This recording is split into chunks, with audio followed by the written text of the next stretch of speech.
बेनिशा कैसे कैसे हुए नाम। इससे आगे 4 किलोमीटर है। यार आप लोगों ने बड़ी खिदमत की है, मैंने टीवी पे देखा, मेरे दोस्तों ने बताया, चलास के बहुत दोस्त हैं, आप लोगों ने बहुत खिदमत की है। जो गाड़ियाँ दबी थी उनको बाहर निकाला आपने, तो क्या कोई ऐसा आपने सीन देखा जो आपका दिल घबरा गया हो देख के? बहुत दिल घबरा गया, बहुत। कोई अमानत भी मिली, लोगों के पैसे वगैरह भी कुछ मिले? अमानत मिली। हमने अपने डीपीओ SSP अब्दुल हमीद साहब को हवाला किया है। क्या नाम है आपका? हफीजुल्लाह साहब। 25 लाख रुपये। 25 लाख रुपये, हाँ ये तो हमने भी बहुत सुना था, 25 लाख रुपए मिला था, तो वो आपने रिटर्न कर दिया है?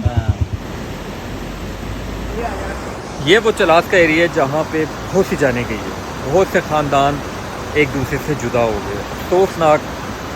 और इस जगह को देख के दिल को बहुत ज़्यादा जो है बेचैनी सी हो रही है, और अल्लाह उनकी मफ़रत करे जो यहाँ पे शहीद हुए।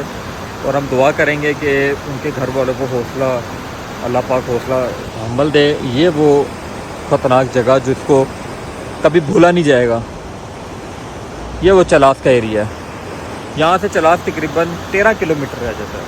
अफसोसनाक वाक़या इसी जगह पर हुआ।